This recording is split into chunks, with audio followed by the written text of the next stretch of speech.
अरे छोड़ दिए इश्क विश्क के चक्कर, अब मैं पल पल नहीं मरता। अरे छोड़ दिए इश्क विश्क के चक्कर, अब मैं पल पल नहीं मरता। न आगे जाने के न पीछे आने के बुरे फंसे यार, न आगे जाने के न पीछे आने के बुरे फंसे यार। अब मैं अपने लिए जीता हूँ, किसी के फ़ोन का इंतज़ार नहीं करता।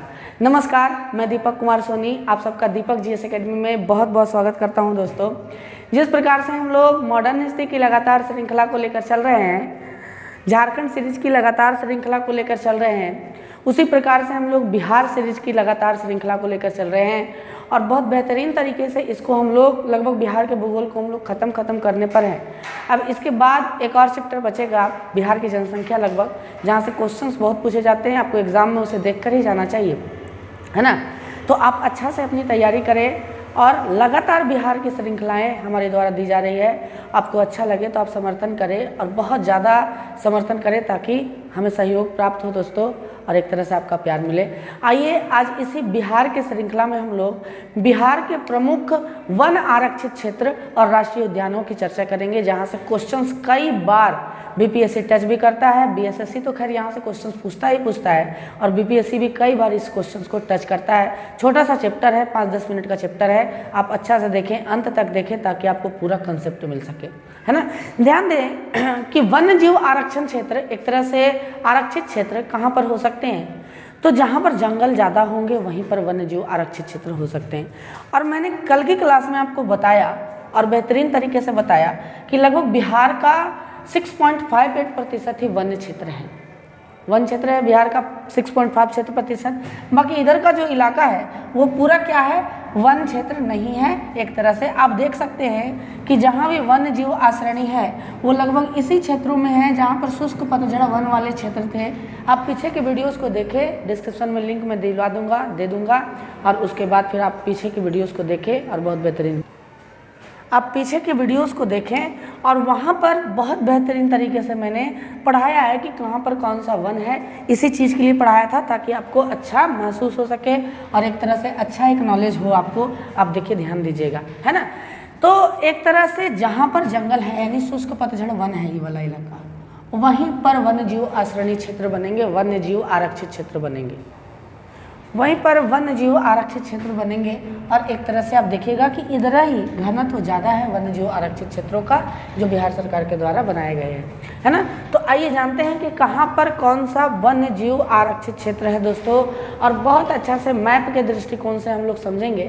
जैसे कि देखिए, वाल्मीकि नगर वन्य जीव आरक्षित क्षेत्र या तो फिर वाल्मीकि नगर राष्ट्रीय उद्यान, याद रखना है आपको, ये बिहार का एकमात्र राष्ट्रीय उद्यान है। बिहार का एकमात्र राष्ट्रीय उद्यान है। कौन? एकमात्र राष्ट्रीय उद्यान कौन सा है? वाल्मीकि नगर राष्ट्रीय उद्यान बिहार का एकमात्र राष्ट्रीय उद्यान। बहुत अच्छा से आपको याद रखना, नेशनल पार्क है ये, पश्चिमी चंपारण जिले में है। इसके अलावा उदयपुर वन्य जीव आश्रयणी क्षेत्र पश्चिमी चंपारण में है। बस उत्तर बिहार में लगभग पश्चिमी चंपारण में ही दोस्तों एक तरह से 2 अभयारण्य हैं। एक तो राष्ट्रीय उद्यान है वाल्मीकि नगर राष्ट्रीय उद्यान, और दूसरा है उदयपुर वन्य जीव आरक्षित क्षेत्र, जिसको आपको याद रखना। उदयपुर से आप राजस्थान मत चलिएगा, अन्यथा क्वेश्चन आपके प्रश्न आपके गलती हो जाएंगे। आइए अब हम देखते हैं यहाँ पर बात करें, थोड़ा सा मैप में ही बात कर लेते हैं, उसके बाद वहाँ पर चार्ट दिया हुआ है, वहाँ से आप उसका स्क्रीनशॉट लेके उसको याद भी कर सकते हैं। थोड़ा सा मैप से समझ लेते हैं हम लोग, है ना। अगर हम बात करें दोस्तों कुशेश्वर स्थान का, कुशेश्वर स्थान हाल ही में बहुत ज़्यादा फेमस रहा क्योंकि नीतीश कुमार ने यहाँ पर जाकर बोटिंग को चालू किया। अभी हमारे माननीय मुख्यमंत्री साहब ने कुशेश्वर स्थान दरभंगा में पड़ता है, वन्य जीव आश्रयणी क्षेत्र है ये कुशेश्वर स्थान, आप देख सकते हैं यहाँ पर, ठीक है। उसके बाद कांवर झील का बात करें तो ये कांवर झील पक्षी बिहार है एक तरह से, है ना। माइग्रेटेड पक्षी यहाँ पर आते हैं, जो प्रवासी पक्षी होते हैं वो आते हैं। कांवर झील बेगूसराय में स्थित है दोस्तों, बेगूसराय बिहार के इसी स्थान पर स्थित है, आप देख सकते हैं। उसके बाद अगर बात करें गोगा बिल वन्य जीव आश्रयणी क्षेत्र, तो गोगा बिल आपके कटिहार में स्थित है, आप देख सकते हैं यहाँ पर कटिहार का क्षेत्र यही है, पूर्णिया कटिहार लगता है। राजगीर वन्य जीव आश्रयणी क्षेत्र, जिसमें अभी नेचर सफारी भी शुरू हुई है। ग्लास ब्रिज भी आप देख सकते हैं, भारत का पहला ग्लास ब्रिज हमारे बिहार में बनाया गया है, आप देख सकते हैं यहाँ पर। राजगीर नालंदा जिले में राजगीर वन्य जीव आश्रयणी क्षेत्र है, नालंदा जिला यहीं पर है बिहार का।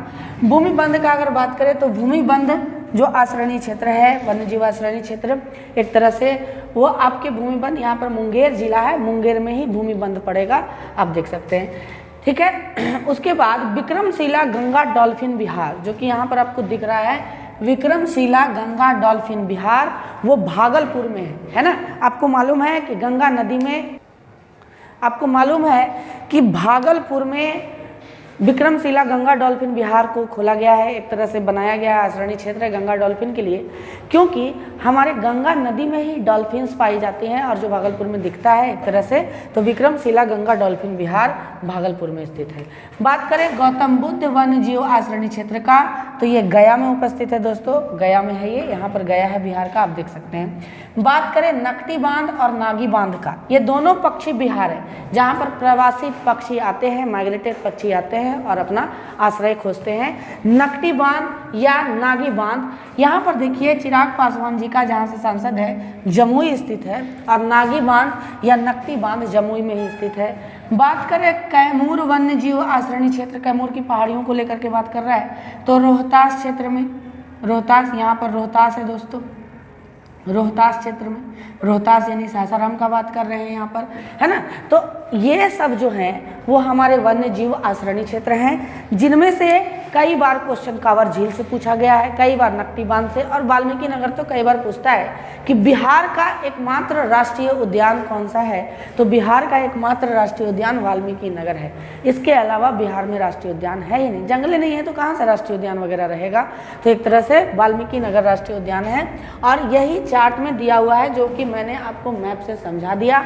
अब आशा करते हैं कि आपको ये समझ में आएगा और बेहतरीन तरीके से आपको समझ में आया होगा, है ना। इसके साथ ही हमें विदा दीजिए दोस्तों, है ना। भूगोल को लेकर के हम लगातार चल रहे हैं, हमारी मेहनत आपको अगर नज़र आती है तो आप समर्थन करें, लाइक शेयर सब्सक्राइब करें और आगे बढ़ने में मदद करें, है ना। बहुत बहुत धन्यवाद दोस्तों दीपक GS एकेडमी परिवार से जुड़ने के लिए। शुभ रात्रि, दुआ में बहुत ज़्यादा याद रखिएगा। बहुत बहुत धन्यवाद।